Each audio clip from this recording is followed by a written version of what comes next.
మంత్రి అమిత్ షాతో తెలంగాణ ముఖ్యమంత్రి రేవంత్ రెడ్డి భేటీ అయ్యారు. వరద సాయం, విభజన చట్టంలోని అంశాల పరిష్కారం, అమలు, పలు అభివృద్ధి పథకాలకు కేంద్ర సహకారం వంటి అంశాలపై అమిత్ షాతో ముఖ్యమంత్రి రేవంత్ రెడ్డి చర్చించనున్నారు. ఇక ఇదే అంశంపై మరింత సమాచారం మా ఢిల్లీ ప్రతినిధి అశోక్ అందిస్తారు. అశోక్, చెప్పండి. కేంద్ర హోంశాఖ మంత్రి అమిత్ షాతో తెలంగాణ ముఖ్యమంత్రి రేవంత్ రెడ్డి భేటీ అయినట్లు తెలుస్తుంది. పూర్తి వివరాలేంటి? ముఖ్యమంత్రి రేవంత్ రెడ్డి కాసేపటి క్రితమే కేంద్ర హోంశాఖ మంత్రి అమిత్ షాతో సమావేశమయ్యారు. ఈ సమావేశంలో తెలంగాణకు రావాల్సిన నిధులు, నియామకాలు, బడ్జెట్ లో కేటాయించిన అనేక ప్రాజెక్టులపైన కూడా చర్చించారు. ముఖ్యంగా తాజాగా రీసెంట్ గా తెలంగాణలో వరద సహాయం పెంచాలని కూడా విజ్ఞప్తి చేశారు.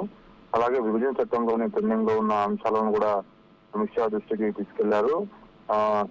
నమామి గంగకు నిధులు కేటాయించినట్లుగా రాష్ట్రంలోని మూసి ప్రక్షాళనకు నిధులు కూడా ఇవ్వాలని అమిత్ షాను కోరినట్టు సమాచారం ఉంది. అదేవిధంగా కేంద్ర ప్రభుత్వం ఈ మధ్య పలు రాష్ట్రాలకు ఎన్డీఆర్ఎఫ్ నిధులు విడుదల చేసింది. ఇందులో ఏపీకి 1000 కోట్లకు పైగా సహాయం చేసింది. తెలంగాణకు మాత్రమే 400 కోట్లకు పైగా నిధులు మాత్రమే ఇచ్చారు. కాబట్టి తెలంగాణలో కూడా వరదలు చాలా నష్టపోయింది. కాబట్టి ఆంధ్రప్రదేశ్ కి ఏ విధంగా ఇచ్చారో తెలంగాణ కూడా ఇవ్వాలంటూ ఆయన రిప్రజెంటేషన్ ఇచ్చారు. అదేవిధంగా రాష్ట్రంలో కొద్ది రోజుల క్రితం భారీ వర్షాలు కురిశాయి. కాబట్టి మహబూబాబాద్, ఖమ్మం, భద్రాద్రిగూడెం జిల్లాల్లో భారీ వర్షాలు కురిసి మొత్తం రైతాంగం నష్టం జరిగిందంటే రైతులకు కూడా నష్టపరిహారం కల్పించాలి, వారికి సంబంధించిన అంటూ ఆయన అమిత్ షాకు కోరినంత వస్తుంది. సో మొత్తానికి ఈ రోజు, రేపు 2 రోజుల పాటు ఢిల్లీలో ఉండబోతున్నారు ముఖ్యమంత్రి రేవంత్ రెడ్డి. రేపు కూడా ఆయన పలువురు కేంద్ర మంత్రులు కలిసి విజ్ఞప్తులు చేస్తారు. మరో కాసేపటి క్రితమే కేంద్ర పట్టణాభివృద్ధి శాఖ మంత్రి మనోహర్ లాల్ ఖట్టర్ తో కూడా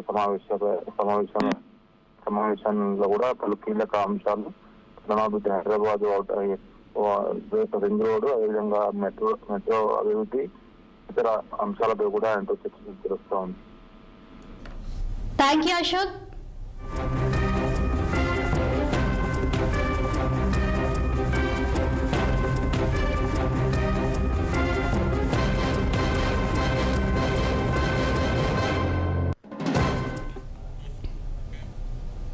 శ్రీ దుర్గాదేవి శరన్నవరాత్రి ఉత్సవాల్లో భాగంగా సిద్దిపేట చేర్యాల